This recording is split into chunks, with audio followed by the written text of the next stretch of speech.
I've hit 3,000 subscribers and this is my emotion. I cannot believe how crazy the past couple of weeks have been. Literally, this is what's happened. On the 13th of April 2015, I hit 2,000 subscribers. On the 25th of April 2015, I hit 3,000 subscribers. That is 1,000 subscribers in 1 week and 5 days.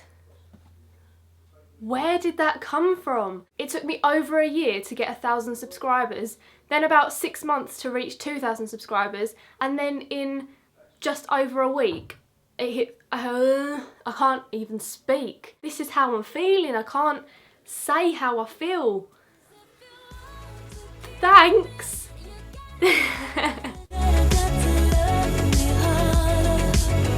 I've lit a candle because today we're going to be talking about exams, and I feel like a candle might sort of calm the situation a bit. After researching my analytics on YouTube, I noticed that the majority of my audience are younger than me or around the same age. So that means you are more than likely going through the exam period of your life. So I took it upon myself and I thought, these people love to watch YouTube.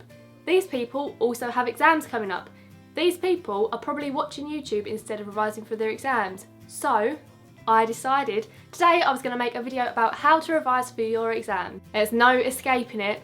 Your exams are not going to vanish. Exams are one of those things that we all have to deal with in life, and I needed a little bit of help because I took my GCSE exams last year. I now feel that I am qualified and able to give you advice on how to do the GCSE thing successfully. Let's go! Before you start your revision, I feel like this is one of the most essential steps, is you need to set yourself up in a way that you prefer to revise. So for example, if you preferred a chilled sort of atmosphere so that you can just get your head down and get on with it and get it done in the fastest time possible, you might want to light a candle, maybe close your curtains, even maybe make your bed before you start so you feel like you've got everything out of the way. You're all organised, you can just get down, get your revision done, and everything around you is peaceful. Also, the scent of candles can actually be really stimulating to the mind. I personally feel like the information is going to go into your brain a lot easier if you feel chilled out. What was that? If you feel chilled out, but I suppose that's personal preference. However, if you prefer to be chilled in a different way and you don't want to give it a lot of attention, you sort of just want it to be one of those things in your life you've got to do, but you've got more important things, I would suggest maybe doing it with some music, sitting on your bed. I felt last year that if I didn't make a big deal out of the revision, I wasn't going to panic as much, and that seemed to actually really work. So if you don't make it seem like an ordeal when you come to revise, maybe the exam is going to be a bit less stressful for you. But the other alternative, if you prefer to revise when it is absolutely silent, I would suggest closing the door, maybe again closing your blinds, or letting in as much natural light as you want. It is completely up to you. And just totally secluding yourself from everything. That means you cannot go on your phone while you are revising. I said it, I sound like a teacher, and I hated when teachers told me this last year. I've become that person. Okay, so the next thing is time management. Hang on, I'm gonna sneeze.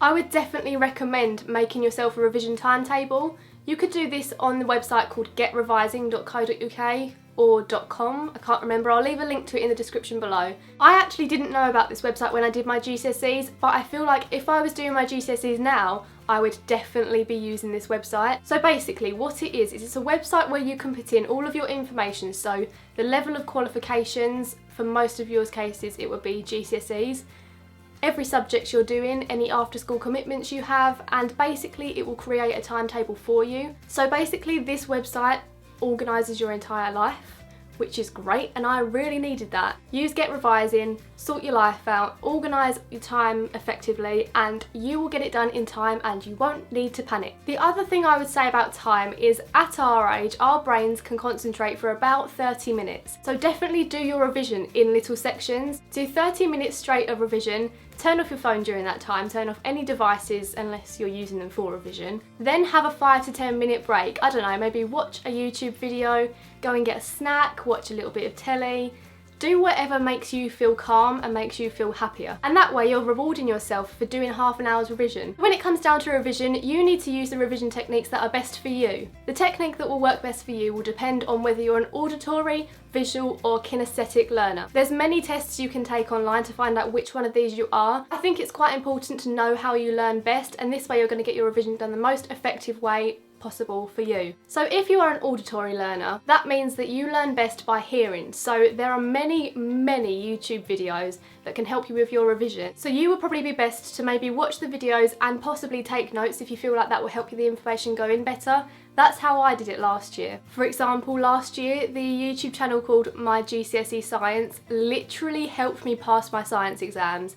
If it wasn't for that man that made those videos, I probably would have failed. You could, however, also make flashcards or cue cards with the question on the front and the answer on the back, and get a friend or a parent or a teacher to read out the question to you and you say the answer to them, because this way that is also hearing. You get me? You see where I'm coming from? If you are a visual learner, that means you learn best by seeing things. I would advise that you read textbooks, highlight key information, make colourful mind maps, or a really effective way is to write down notes on post-it notes and stick them around your house, as long as your family don't mind. If they do mind, maybe stick to like the inside of a wardrobe door or something, or the mirror in your bedroom. But do them in all different colours, and each colour should be a different topic. So say it was like biology was in pink, physics was in yellow, maths was in... Why have I forgotten every single colour on the colour spectrum? There are also many apps you can get on the App Store, whether you've got an iPhone or an Android, and these apps usually have videos, diagrams, maybe a quiz or two. I'll show you an example now actually. You can probably get an app for any subject you're doing. Just as an example, I'm going to type in here GCSE History. As you can see here, there's tons of free apps. Some of them you can pay for. It doesn't necessarily work out that the ones you pay for are better than the free ones. I would say definitely give the free ones a try, but look, see there's so many that could help you to revise. And I also feel like this is a more fun way of revising. The final type of learner is the kinesthetic learner. This means that you learn best by a hands-on approach. So for example, doing a science experiment instead of reading about a science experiment. Or for example, say in English, you could write a story yourself and use techniques that you've learnt in class, rather than just revising what the techniques are. So those are a few different technician? My mind and my mouth are not connected today. So those are a few revision techniques that you might find useful depending on what type of learner you are. Now we come to after you've done your revision. I would say that you need to keep your revision notes in an organised folder. Have one folder with separators to determine which subject your notes are for. This way it's going to make it much easier for you to refer back to your notes closer to your exam, and it's going to reassure you that you have done your revision. As long as you do revision, you are going to feel totally prepared for that exam. There is nothing worse than going to an exam feeling unprepared. I am a natural worrier, so if you're like me and you've done as much revision as you know you can, but you're still worrying about your exams, one thing I would highly recommend is Rescue Remedy. I don't know if they have this outside of the UK, but you can get Rescue Remedy in pharmacies, Holland and Barrett, I think. I have a couple of Rescue Remedies that I swore by last year. They are £6.90 each, which seems quite expensive, but honestly they work wonders. So this is what they look like. They come with a little pump and you just unscrew it and it has like this little medicine looking thing. So I have two different Rescue Remedies here. This one is Rescue Remedy Night. If you feel nervous the night before an exam, it's quite likely that you're going to be unable to sleep. So if you just squeeze a few drops of this onto your tongue before you go to bed, that'll help you get a good night's rest and put your mind at ease. Or the normal Rescue Remedy, I use this the morning of the exam. The ingredients in it is literally just like dilution of flower extracts and calming ingredients. At first, I admit I was quite sceptical. I thought, well, how does that work? It's literally just flowers on your tongue. It doesn't taste gross either. I thought it would, but I think this is the reason why I was so chilled out about my exams. And if I wasn't as chilled as I was, I don't think I would have done as well in my exams. So This stuff basically helped me pass every one of my GCSEs. I would definitely recommend both of these if you are a natural worrier like me. No one has probably told you this because when you're at school, everyone seems to like make out like GCSEs are so important. But if you don't do as well in your GCSEs as you are hoping to, it is not the end of the world. Everyone in school makes out like it is the end of the world and you have to do really well in these exams. You have to get the grades you need. Obviously, it's good if you do get the grades you need, but if you don't, life doesn't end there. Any teachers watching this are probably like, no, what is she saying? So good luck in your exams. I hope this has been helpful to you. If it has, please give it a big thumbs up and maybe share it with your friends who are also going through exams, because who knows, maybe it could help them too, and I am changing the world.